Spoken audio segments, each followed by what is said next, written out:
Hi guys and welcome back. Today is a studio tour. It's been well over a year since the last one that I've done and I'm really excited to show you how I have things set up now. I've moved apartments and I've changed the setup in this place several times, but I'm really happy with the way things flow right now for the most part. So I figured I'd go ahead and show you guys how I set everything up, how I organize things, and how I make sure that everything works the best way possible for me. But anyways, a little bit of information. I have 4 desks in this studio room and all of them are identical dining room tables that I got online. And if you are interested in getting a lot of real estate for your desk for a pretty low amount of money relatively, look at dining room tables. They're very affordable. But anyways, let's go ahead and jump right into probably my favorite desk, which is my traditional painting desk. Okay, so this is my traditional desk. As you can tell, I have a little pegboard back there behind my desk and it is not centered, but it will be soon. I just moved that table, so I have to shift it over. But let's just go ahead and get into all of the little details here. So I have my watercolor palette here that pretty much never leaves. It just lives in this corner. I also have this little, it's ceramic, but this daisy watercolor palette that has all of these pigments that I need a new big palette for, so that just lives here. Back here I have a couple baskets. This is just full of acrylic inks or pen type inks, India inks, just lots of ink bottles live right there. And this is my basket full of little scrap pieces of watercolor paper. That way I can do little color comps, little color swatches, little experiments with it. I can test things out and they're just right within arm's reach, so I don't have to go find anything else. I have pretty much all of the papers there too. And then back on the pegboard I have pretty much all of the staple tools that I use. I have my heat gun and then a few little decorative things, and then I have my, these aren't actually staples, but I love having them here. I have my little special type paints, so glitter paints or interference paints. I also keep a couple of my color comps, old color comps that I like, still hanging up. And then this one, I just usually put tools that, let's see if I can get that in focus. There we go. Keep tools that I'm currently using a lot, like my pencil sharpener, my masking fluid, kneadable eraser, just so that they're really close and easy to grab as I'm working. And then I just hang up all of these little rulers, stencils, French curves. That just all lives right here on this hook, so I can grab them for my planner or whether I'm doing a piece of artwork. This is my art tape. I don't know if I mentioned this, but the pegboards are from IKEA. I probably said that anyways. These are all of my colored microns that just live in one cup. These are all of my highlighters that I use for my bullet journal. Highlighters and pens that I actually write in it with this. And then this cup is full of just miscellaneous art tools, pencils, pens, my metallic paint pens, things that I use pretty frequently but doesn't really have a solid spot to live elsewhere. We have cat bed so she can sit and hang out with me while I'm working, Hazel the cat. And then finally just, these I think are all black micron pens and then highlighters. And this is probably my favorite. This is all of my favorite brushes that just live right on my desk so I can have them within arm's reach. I have a lot of other brushes, but these ones are my favorites. And since this is where I do all of my traditional stuff, I also need to have a filming setup. So I have these soft boxes that I got from Amazon. I just found some that had pretty good review, but I'll have a link to them down in the description as well. I have both of those that are plugged into a power strip right on top of my desk, so I can just hit a switch and turn them on. And then this, which I love, is actually just a monitor mount, so you can put monitors on several of the arms. I only have one arm attached right now, and this is just my tripod piece. So that way I can put my camera right here and either get a straight down shot or I can angle it pretty much any direction I want. So if I want an over the shoulder shot or anything really close up, this pretty much has all the mobility that I need. And this is my digital art computer table. Obviously Hazel likes this spot. But anyways, this is just where I keep my computer and my Cintiq over on the left side so I can pull it over. And then a bunch of just little decorative things along the back. And a jewelry box. Yeah, just things that I like to have close that are kind of inspiring but not hopefully too cluttery. It's pretty cluttery. And then the last table in this like quadrant of the desk area is just my cutting packaging desk. Not a lot really happens here. This is just where I cut down, well actually a lot of stuff happens here, but it's not a lot of different things happen here. Anyways, I cut down watercolor paper here, I cut down prints to size, and yeah, that's about it. I keep it clean so I know that when I put something over here, it's clean, it's not gonna get anything on it. And then I have a big cutting board right here which cuts, oh I don't know, lots and lots of sheets all at once, so this is for really big jobs. Okay, and this shelving unit, it just has all of my printers and vinyl cutters and 3D printers. So this is just where I manufacture a lot of the stuff that I sell in my shop. So right down at the bottom here we have my main art printing printer. It is a Canon Pixma Pro 1 and extra ink cartridges, which are very expensive, but they live just right next to the printer on the bottom floor. And then we have lots of papers. I get all of my printing paper from Red River Paper, by the way. I love them, I love their quality, so pretty much everything comes from them. And then above that is the vinyl cutter, and this is what I use to cut out all of my stickers. And yeah, that's about it. I just cut lots of stickers with those. This is a 3D printer, but that is not mine at all. I don't use that.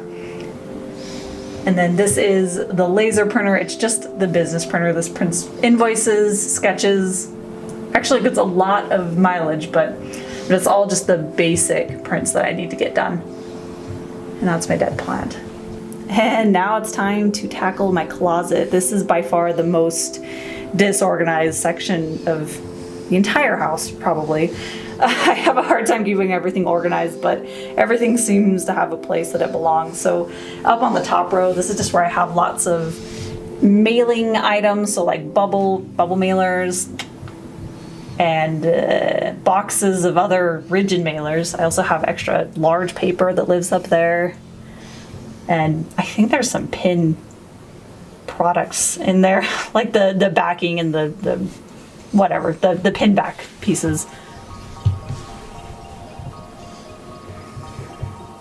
And this is usually full with like the sleeves and the backing for when I print and package my actual prints, but it's a little bit sparse lately, but it's usually fully stocked. This is a big stack of,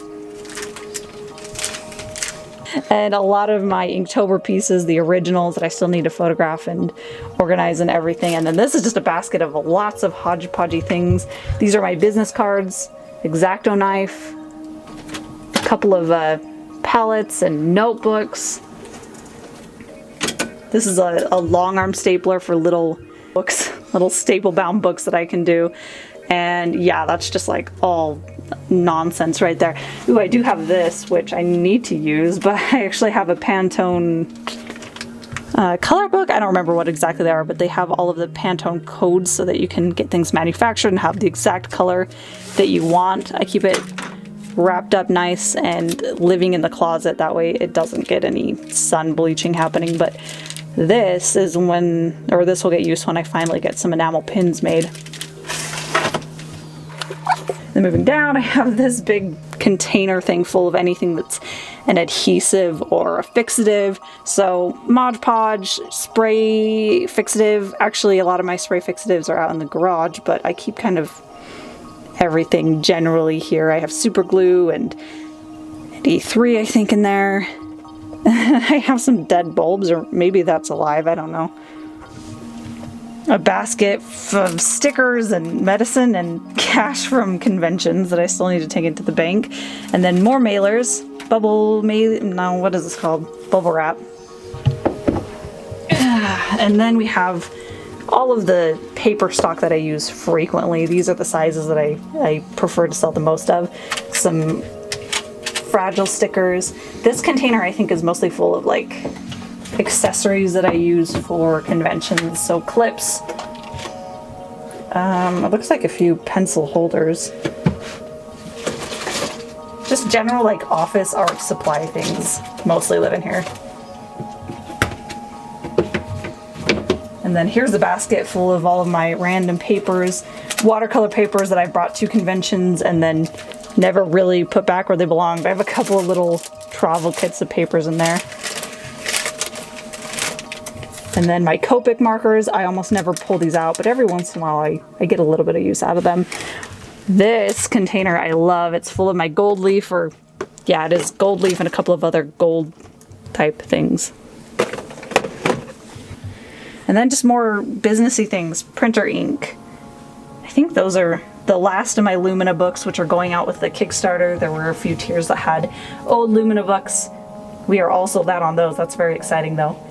And then this container just has, this is my actual go-to convention kit. It has sticky tack, notebooks,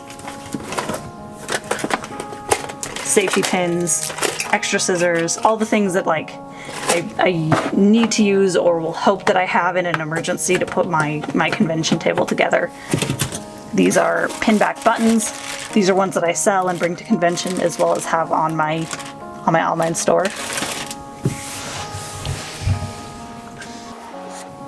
And this box, actually, my silver YouTube plaque came in, but it is a really nice box. So I use this to keep a lot of my old stock, or not old, but my stock of printed prints that I bring to conventions and haven't sold yet, or that I sell online and have extras of.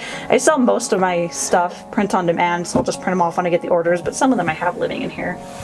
And then I have the set of drawers, which is really, really unorganized. So I'm just gonna kind of show you generally what's in it, but there's not a lot of rhyme or reason. This little container thing has actually a lot of like larger things that I pull out, so this does get used. I have my pencils, old palettes of watercolor paper, or of watercolors, my little brush thing, just kind of bigger things that aren't currently being used but I want access to. Just put that back away. This kind of has handwritten thank you notes, or notes that I haven't written yet, miscellaneous stickers. Those I think were from Patreon. Lots and lots of little baggies. This is what I package my little stickers in, or buttons, or any little thing that needs to be packaged well for a convention or for the store. More stickers. This is actually my stock of stickers. This one I usually have a pretty good stock of because it takes like a whole sheet to print them off, so I have a bunch. Papers, old prints, stickers. I didn't know those were in there. Little books. Yeah, they're just kind of, the farther we go down, the more chaotic it becomes, and the more junk drawer it gets. These are some old pencil cases that I'd like to pull this out and use it again. And I think we're into the last little corner of my closet. This is just where I hang my bags. And, oh yeah, that's a box that I use to protect the printer when I'm printing prints, because Hazel loves to rip them out.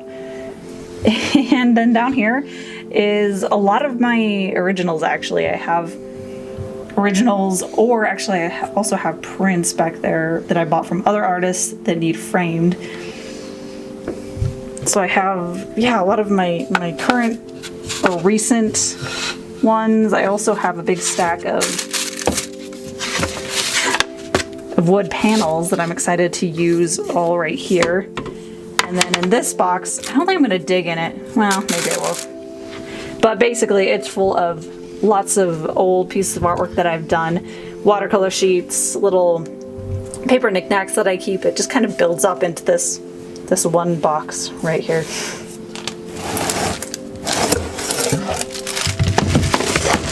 There we go. Okay. I should probably get a better container than this for all this stuff, but I'll just kind of shuffle through this. I keep old originals. A lot of these are actually the originals. This one's one of my favorites still. And I like to pick through this every time I go to a convention and pick out a few new originals, especially little ones, to bring with me. That one's really old. And that just allows me to have some fresh stock every time I go to something new, and it allows me to pick up a few different sized originals to bring with me.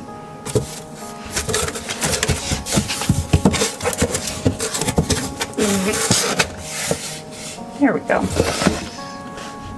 I don't think I actually ever did anything with this except for on Twitch, but I still like it. But that is it for today. I I think this is basically where it ends up settling when I clean my studio. I have things that are messy, but I know where they are, and that's how I like to leave them. But yeah, that's it. I do have a link down in the description that will take you over to my art shop if you wanted any original artwork or prints. I also have a link to my Patreon, which is a wonderful way to help support me and this channel and the artwork that I do. I also post every Wednesdays and Saturdays right here on my YouTube channel. So that's it for today, but thank you guys so much for watching, and I will see you in the next video.